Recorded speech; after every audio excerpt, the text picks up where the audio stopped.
નમસ્કાર વિદ્યાર્થી મિત્રો, આજે આપણે ધોરણ 11 ભૌતિક વિજ્ઞાન વિષયમાં પ્રકરણ 7 કણોના તંત્ર અને ચાકગતિના પ્રશ્નોની ચર્ચા કરીશું. સૌપ્રથમ આપણે દ્રઢ પદાર્થની ચાકગતિ માટે કોણીય સ્થાન, કોણીય સ્થાનાંતર અને કોણીય ઝડપની સમજૂતી મેળવીએ. તો સૌપ્રથમ આપણે આકૃતિની અહીંયા વાત કરીએ કે આકૃતિની અંદર એક દ્રઢ પદાર્થ દર્શાવેલો છે. આ જે દ્રઢ પદાર્થ છે એ દ્રઢ પદાર્થ માટે દ્રઢ પદાર્થનો ઓઝેડ એ ભ્રમણાક્ષ છે અને આ ભ્રમણાક્ષ સાથે લંબરૂપે કોઈ એક સીપી લાઈન આપણે અહીંયા બતાવીએ, જ્યાં પી જો કોઈ કણ પી આવેલું છે, આ પી કણ દ્રઢ પદાર્થની ચાક ગતિ દરમિયાન જે રીતે ભ્રમણ કરે છે એના કારણે એક વર્તુળ બને છે. એ વર્તુળ આપણને અહીંયા આકૃતિની અંદર દર્શાવેલું છે. તો આ ત્રિજ્યાનું એક વર્તુળ અહીંયા તૈયાર થયેલું જોવા મળે છે. તો આ પી બિંદુ આગળ રહેલો કણ ટી બરાબર 0 સમયે કોઈ એક સ્થાન પી પર હતું અને ટી પ્લસ ડેલ્ટા ટી જેટલા સમય પછી આ કણ પોતાનું સ્થાન પી ડેશ આગળ ધારણ કરે છે. તો કણનું રેખીય સ્થાનાંતર લઈએ તો ચાપ પી પી ડેશ જેટલું થાય, એને જે અંતર કાપેલું છે એ ચાપ પી પી ડેશ જેટલું થશે અને એના માટેનો જે સમય લીધેલો છે એ ડેલ્ટા ટી જેટલો લીધેલો છે. આ કણ માટે આપણે વેગ લઈએ તો એનો રેખીય વેગ છે એ વી એ સ્પર્શકની દિશામાં હશે. આગળ આપણે આ બાબત જોઈ ચૂક્યા છીએ કે સ્પર્શકની દિશામાં રેખીય વેગ વી હોય છે. હવે આવા કોઈ એક કણના ટી બરાબર 0થી ટી બરાબર ડેલ્ટા ટી જેટલા સમયની અંદર એને જે કોણીય સ્થાનાંતર કરેલું છે એને દર્શાવવું હોય તો કેવી રીતે દર્શાવી શકાય? તો એ સ્થાનાંતર મેળવવા માટે આપણે અહીંયા એંગલનો ઉપયોગ કરી શકીએ છીએ. તો અહીંયા હું 3 લાઈનો દોરું છું. એક આ સીપી લાઈન છે, આ છે પી ડેશ. તો અહીંયા આ જે એંગલ તૈયાર થાય છે આ એંગલને આપણે કોણીય સ્થાનાંતર ડેલ્ટા થીટા તરીકે ઓળખીશું. તો ડેલ્ટા ટી જેટલા સમયમાં કણ દ્વારા થયેલ કોણીય સ્થાનાંતર એ ખૂણો પી સી પી ડેશ જેટલું બને છે, જે ડેલ્ટા થીટા વડે આકૃતિમાં બતાવેલું છે અહીંયા. તો આ થઈ કોણીય સ્થાનાંતરની વાત. હવે કોણીય વેગ કોને કહેવું? તો કોણીય વેગ જે છે એ કોણીય સ્થાનાંતર અને સમયગાળાના ગુણોત્તર સ્વરૂપે મળે છે. જોઈએ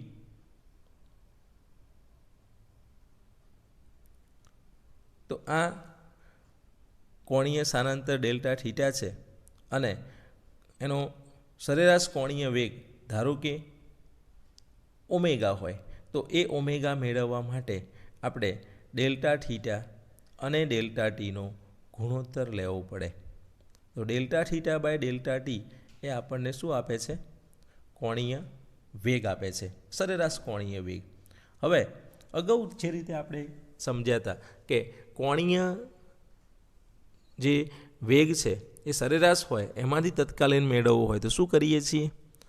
limit delta T tends to 0 લઈએ છીએ. એટલે ડેલ્ટા ટીને નાનામાં નાનો કરતા જઈએ તો એ વખતે જે વેગ મળે છે એને તે ક્ષણનો વેગ અથવા તત્કાલીન વેગ તરીકે ઓળખવામાં આવે છે. તો તત્કાલીન વેગ એ આપણે અહીંયા કેવી રીતે મેળવીશું? તો કે લિમિટ લઈને મેળવીશું. તો limit delta T tends to 0 માટે જે વેગ મળે છે એને આપણે અહીંયા તત્કાલીન વેગ તરીકે ઓળખીશું. તો એ આપણને આ રીતે પ્રાપ્ત થાય છે. ડેલ્ટા ટી ટેન્સ ટુ 0ના લક્ષમાં આપણને અહીંયા જે વેગ મળે છે એ કોણીય વેગ, તત્કાલીન કોણીય વેગ અથવા તાક્ષણિક કોણીય વેગ તરીકે એને ઓળખવામાં આવે છે, જે આપણને આ રીતે પ્રાપ્ત થાય છે. કોણીય વેગ ઓમેગા બરાબર limit delta T tends to 0 delta theta by delta T.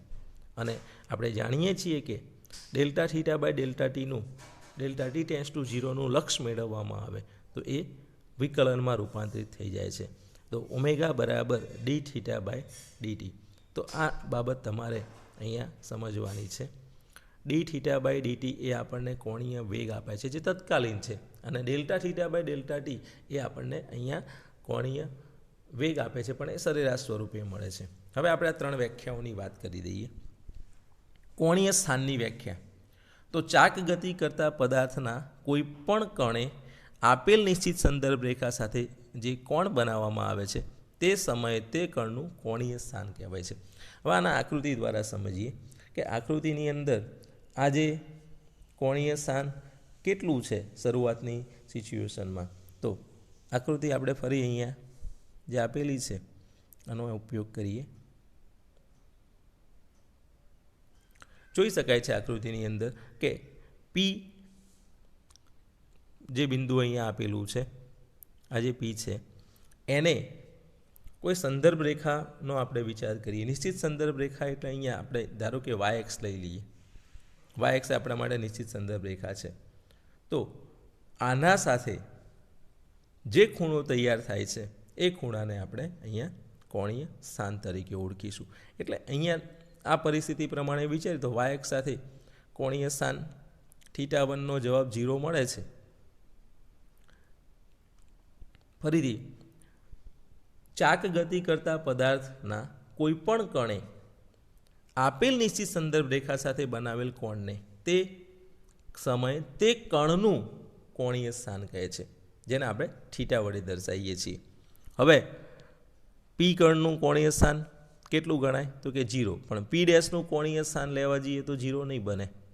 અહીંયા કોઈ કણ લઈએ તો એનું નહીં બને. કોઈ કણનું 0 લીધું તો એના સાથે બીજા કોઈ કણોનો વિચાર કરીએ દ્રઢ પદાર્થના તો એના કોણીય સ્થાનો જુદા જુદા મળે છે. હવે આપણે કોણીય સ્થાનાંતરની વાત કરીએ. બીજી વસ્તુ, સંદર્ભ રેખા તમે જે ઈચ્છો એ લઈ શકો છો, પણ પછી બધા જ કણો માટે એ જ લાઇનને સંદર્ભ રેખા તરીકે લેવી જોઈએ. કોણીય સ્થાનાંતર કોને કહેવું? તો ચાક ગતિ કરતા પદાર્થના કોઈપણ કણના કોણીય સ્થાનમાં થતા ફેરફારને કોણીય સ્થાનાંતર કહે છે. હવે અહીંયા કોઈ પણ કણ વાપર્યું, ઉપર કોઈ એક કણની વાત કરી હતી, તે કણ કયું હતું? તો ચાક ગતિ કરતા કોઈ પણ પદાર્થ ના કણ માટે કોણીય સ્થાનાંતર સરખું જ મળે છે. એટલે દ્રઢ પદાર્થના દરેકે દરેક કણ એક સરખું કોણીય સ્થાનાંતર અનુભવે છે. આ બહુ મહત્વની બાબત છે, નોંધવા જેવી બાબત છે. ચાક ગતિ કરતા પદાર્થના કોઈપણ કણના કોણીય સ્થાનમાં થતો ફેરફાર એક સરખો હોય છે, જેને આપણે કોણીય સ્થાનાંતર તરીકે ઓળખીએ છીએ. અને જે આકૃતિની અંદર અહીંયા ડેલ્ટા થીટા તરીકે દર્શાવેલું છે. તો કોણીય સ્થાન, કોણીય સ્થાનાંતર અને હવે કોણીય વેગ. ચાક ગતિ કરતા દ્રઢ પદાર્થના કોણીય સ્થાનાંતરના સમયની સાપેક્ષ વિકલન ફળને કોણીય વેગ અથવા તત્કાલીન કોણીય વેગ કહે છે, અને એને આપણે ઓમેગા સિમ્બોલ વડે દર્શાવીએ છીએ. તો આ 3 વ્યાખ્યાઓ આપણે યાદ રાખવાની છે. કોણીય સ્થાન, કોણીય સ્થાનાંતર અને કોણીય વેગ. તો કોણીય સ્થાન દરેક કણ માટે જુદું જુદું હોય છે. કોણીય સ્થાનાંતર દરેક કણ એક સરખું અનુભવે છે, અને કોણીય વેગ દરેક કણનો એ પણ એક સરખો હોય છે, કારણ કે ઓમેગા એ ડી થીટા બાય ડીટી છે. દરેક માટે કોણીય સ્થાનાંતર સરખું મળે છે, માટે આપેલ સમયગાળામાં દરેક કણ જે છે જે વેગ ધારણ કરે છે એ પણ સરખો હોય છે. તો આ પ્રશ્ન અહીંયા પૂરો થાય છે. હવે કોણીય વેગ જે છે એ સદિશ છે, તો એની દિશા કેવી રીતે લેવામાં આવે છે એની વાત કરી દઈએ. મિત્રો, હવે આપણે કોણીય વેગ કઈ દિશામાં હોય છે એની વાત કરવા માગીએ છીએ. તો કોણીય વેગ સદિશ રાશિ છે, અને જેની દિશા આપણે જમણા હાથના સ્ક્રૂના નિયમ પરથી જાણી શકીએ છીએ. આકૃતિની અંદર અહીંયા એક દ્રઢ પદાર્થની જે ભ્રમણઅક્ષ છે એ બતાવેલી છે. આ ભ્રમણઅક્ષને અનુરૂપ આપણે જમણા હાથના સ્ક્રૂને અથવા સ્ક્રૂને ભ્રમણઅક્ષને સમાંતર ગોઠવી દેવાનું છે. હવે દાખલા તરીકે ઓઝેડ અક્ષના અનુલક્ષને ભ્રમણ કરતો હોય તો સ્ક્રૂ આપણે આ રીતે ગોઠવી દઈશું, અને આ જે ગોઠવણી છે આ એની આ નીચેનો ભાગ છે સ્ક્રૂનો, અને આ એનો ઉપરનો ભાગ છે. આ સ્ક્રૂ આ રીતે ગોઠવાયા પછી સ્ક્રૂને એની વસ્તુ જે દિશામાં ભ્રમણ કરતી હોય એ દિશામાં એને ફેરવવાનું. એટલે ચાક ગતિની જે દિશા હોય એ દિશામાં સ્ક્રૂને ફેરવવામાં આવે. તો આપેલી આકૃતિ પ્રમાણે આપણે અહીંયા આ સ્ક્રૂને ફેરવીશું તો એ સ્ક્રૂ જે છે એ ઉપરની દિશામાં ખસશે. બરાબર. તો અહીંયા કોણીય વેગ જે છે એ ઓમેગાની જે દિશા છે એ ઉપર તરફની મળે છે. એ જ રીતે જો ઉલટું ભ્રમણ થતું હોય તો એ ભ્રમણની જે દિશા છે એ આપણને અહીંયા દિશા પ્રમાણે કોણીય વેગ નીચેની દિશામાં મળે. એટલે તમે સમજી લો કે જો દ્રઢ પદાર્થના પરિભ્રમણની દિશા સમઘડી હોય તો કોણીય વેગ ઋણ મળે અને પરિભ્રમણની દિશા વિષમઘડી હોય તો કોણીય વેગ ધન મળે છે. બરાબર. આ બંને જે આકૃતિ છે આ આકૃતિની અંદરથી તમે સમજી શકો છો કે કોઈ એક વસ્તુ અહીંયા બતાવી છે, એની ભ્રમણની સિચ્યુએશન બતાવી છે. તો કોણીય વેગ જે છે એ અહીંયા અંદરની દિશામાં મળે છે, અહીંયા વિષમઘડી છે. બરાબર. તો કોણીય વેગ બહારની દિશામાં મળે છે. એટલે આ ઋણ ઝેડ અક્ષ છે, આ ધન ઝેડ અક્ષ છે. તો કોણીય વેગ અહીંયા ઋણ થયો કહેવાય પહેલા નંબરની સિચ્યુએશનમાં.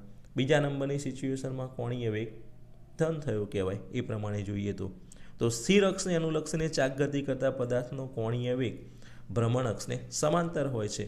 બરાબર. આ એક બાબત ક્લિયર કટ આમાંથી યાદ રાખવાની છે કે ભ્રમણ અક્ષ સ્થિર હોય તો કોણીય વેગ ભ્રમણ અક્ષ સમાંતર મળે. હવે સમાંતર ઉપરની દિશા પણ મળે, નીચેની દિશા મળે. એટલે ધન પણ હોઈ શકે, ઋણ પણ હોઈ શકે. એટલે અહીંયા વસ્તુનું જે ભ્રમણ છે એ આના કરતાં વિરુદ્ધ દિશામાં થતું હોય તો કોણીય વેગ આપણને અહીંયા નીચેની દિશામાં મળે. અહીંયા આકૃતિ પ્રમાણે ભ્રમણ થાય છે. બરાબર. તો આ પરિસ્થિતિમાં કોણીય જે વેગ છે એની દિશા આપણને ઉપર તરફની મળે છે. બરાબર. તો આ બાબત કોણીય વેગની દિશા એ ભ્રમણ અક્ષને સમાંતર હશે. આટલું એક બાબત આમાંથી ક્લિયર કટ યાદ રાખવાની છે અને જેને જમણા હાથના સ્ક્રૂના નિયમની મદદથી જાણી શકાય છે. મિત્રો, હવે આપણે ચાક ગતિ કરતા પદાર્થ માટે રેખીય વેગ અને કોણીય વેગ વચ્ચેનો સદિશ સંબંધ મેળવવા માગીએ છીએ. તો અગાઉ આપણે ચાક ગતિ કરતા પદાર્થ માટે એક બાબત મેળવી લાયા કે ઓમેગા બરાબર ડી થીટા બાય ડીટી. બરાબર. અને આ જે થીટા છે એ ચાપ ભાગ્યા ત્રિજ્યા પરથી આપણે લઈએ છીએ. તો આ બધાનો ઉપયોગ કરી રેખીય વેગ અને કોણીય વેગ વચ્ચેનો જે સંબંધ છે એ વી બરાબર આર ઓમેગા મેળવી શકાય છે. વી બરાબર આર ઓમેગા જે છે એમાં અદિશ સ્વરૂપ છે. બરાબર. તો હવે આના સદિશ સ્વરૂપમાં રૂપાંતરિત કરવો હોય તો કેવી રીતે કરી શકાય? તો વી એ રેખીય વેગ છે, આર એ ગતિપથની ત્રિજ્યા છે અને ઓમેગા એ કોણીય વેગ છે. હવે આને આપણે સદિશ સ્વરૂપમાં મેળવવા માગીએ છીએ. તો કોઈ આઈમાં કણનો વિચાર કરીએ જેનો વેગ લખીએ તો શું થાય? તો કે V I is equal to R I omega બને. આ સૂત્ર પ્રમાણે વી બરાબર આર ઓમેગા, તો વીઆઈ બરાબર આર આઈ ઓમેગા. આગળ કહ્યું એમ ઓમેગા દરેક માટે સરખા હોય છે. તો આઈમાં કણનો ગતિપથની ત્રિજ્યા આર આઈ હોય તો એનો વેગ વીઆઈ થશે. તો વીઆઈ બરાબર આર આઈ ઓમેગા, જે આઈ 1 થી n સુધીના લઈ શકાય છે. આર બરાબર 0 લઈએ તો કે વેગ 0 મળે. એનો મતલબ એવો થયો કે કણ જો અહીંયા હોય એ આ જે પોઝિશન છે અક્ષ ઉપરની પોઝિશન આપણે અહીંયા આ રીતે સમજીશું.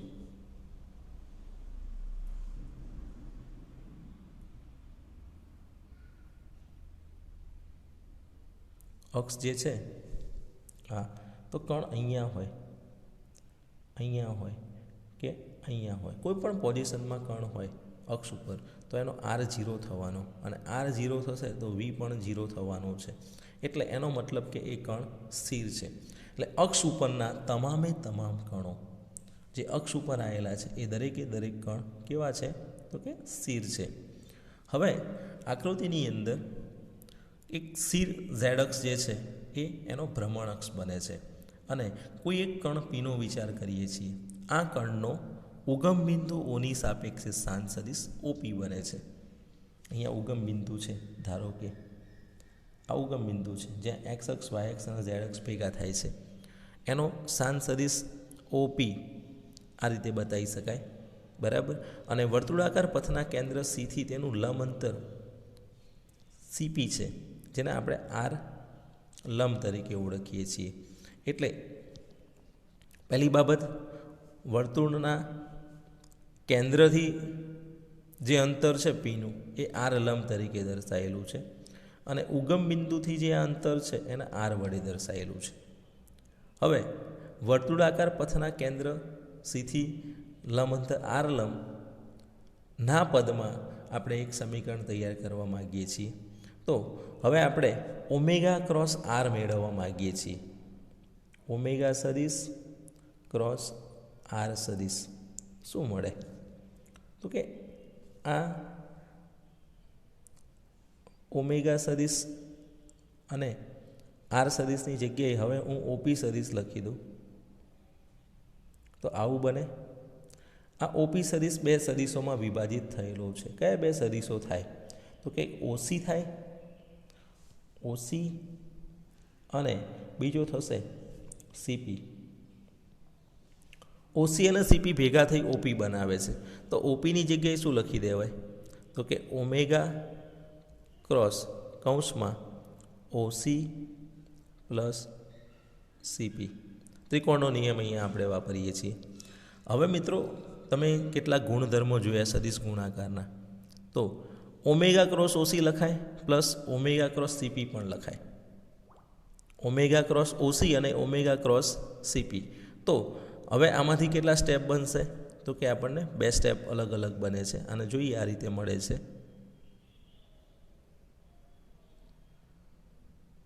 જુઓ, આ રીતે મળ્યું આપણને omega cross OC, omega cross CP. હવે સદિશ ગુણાકારના ગુણધર્મમાં જોયું હતું કે જે બે સદિશો એક જ દિશામાં હોય એમની વચ્ચેનો ખૂણો થીટા બરાબર 0 બને. અને થીટા બરાબર 0 હોય તો એવા બે સદિશોનો સદિશ ગુણાકાર 0 થાય. કારણ કે તમારી જોડે સૂત્ર છે એ ક્રોસ બી બરાબર એ બી સાઇન થીટા. હવે થીટા બરાબર 0 હોય તો આ બંનેનો ગુણાકાર જે છે એ ભલે ગમે તે મળતો હોય, ગુણ્યા 0 કરીશું એટલે જવાબ 0 થઈ જશે.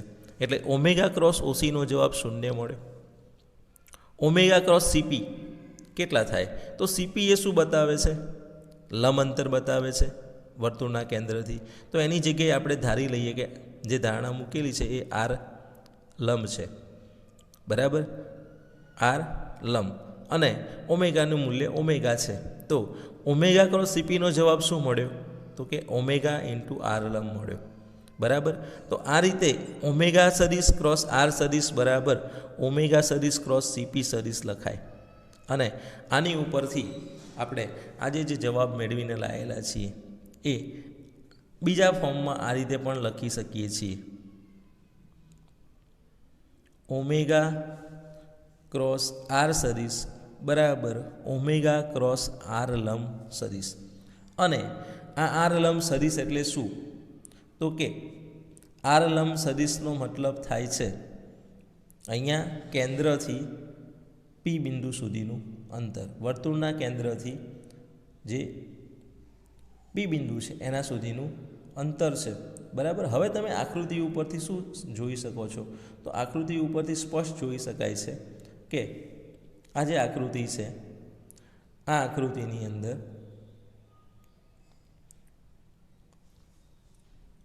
સીપી સદિશ અને આ જે ઓમેગા સદિશ છે આ રીતે બતાવેલો છે. ઓમેગા સદિશ, આ સીપી સદિશ છે. આ બંને એકબીજાને લંબ રૂપે છે. કેવી રીતે જોઈ શકાય છે? તો આ સીપી સદિશને એમના એમ દોરી દઉં અને ઓમેગા સદિશને ઉઠાઈને અહીંયા દોરી દઉં. તો આ જે ખૂણો બને છે બે સદિશોના બે પૂછ વચ્ચેનો ખૂણો એ 90 ડિગ્રીનો છે, બરાબર. એટલે ઓમેગા સદિશ અને આ જે સીપી સદિશ છે જેને આપણે આર લંબ સદિશ તરીકે પણ ઓળખીએ છીએ એ બંને એકબીજાને લંબ રૂપે છે. તો ઓમેગા ક્રોસ આર સદિશ એ ઓમેગા આર લંબ સાઇન 90 તરીકે રજૂ કરી શકાય. બરાબર. તો આને આપણે આ રીતે દર્શાવીએ છીએ. ઓમેગા ક્રોસ આર લંબ અને સદિશ સ્વરૂપમાંથી મૂલ્યમાં ગયા તો ઓમેગા ઇન્ટુ આર લંબ સાઇન 90 ઇઝ ઇક્વલ ટુ 1. તો ઓમેગા ક્રોસ આર બરાબર ઓમેગા આર લંબ. અને આની ઉપરથી આપણે સ્પષ્ટ સ્વરૂપે લખી શકીએ છીએ કે ઓમેગા સદિશ ક્રોસ આર સદિશ એ વી સદિશ જેટલા થશે, કારણ કે ઓમેગા અને આરનો ગુણાકાર એ આપણને વી આપે છે. તો ઓમેગા સદિશ ક્રોસ આર સદિશ એ વી સદિશ બને. બરાબર. તો આ થઈ સદિશ સ્વરૂપે રજૂઆત. વી આર અને ઓમેગા વચ્ચેનો આ જે રિલેશન છે એ સદિશ સ્વરૂપે લખતા હોઈએ તો આ રીતે જ લખવું પડે. ઓમેગા સદિશ ક્રોસ આર સદિશ બરાબર વી સદિશ. બરાબર. અને આર સદિશ ક્રોસ ઓમેગા સદિશ બરાબર વી સદિશ ના લખી શકાય. ઓમેગા પહેલાં આવવું જોઈએ, આર પછી આવવું જોઈએ. તો ઓમેગા સદિશ ક્રોસ આર સદિશ બરાબર વી સદિશ. બરાબર. તો આ આપણને સદિશ ફોર્મ જે છે એની રજૂઆત આપે છે. તો આ તમારે યાદ રાખવાનું છે. બરાબર. કોણીય વેગ અને રેખીય વેગ વચ્ચેનું સદિશ સંબંધ છે. સ્થિર અક્ષને અનુલક્ષીને પરિભ્રમણ કરતા પદાર્થ માટે ઓમેગાની દિશા સમય સાથે બદલાતી નથી, પણ તેનું મૂલ્ય સમય સાથે બદલાઈ શકે છે. એટલે દિશા નહીં બદલાય અક્ષ સ્થિર છે માટે. આપણે જોયું કે સમાંતર હશે ભ્રમણ અક્ષને. જો અક્ષ સ્થિર ન રહેતી હોય તો કોણીય વેગની દિશા પણ સમય સાથે બદલાતી હોય છે, જેની ચર્ચા આપણે આ પ્રકરણમાં કરતા નથી. બરાબર. આપણે અહીંયા જનરલ આ પ્રકરણ પૂરતી સ્થિર અક્ષ હોય એવા જ ઉદાહરણો ધ્યાનમાં લઈ એની ચર્ચા કરવાના છીએ.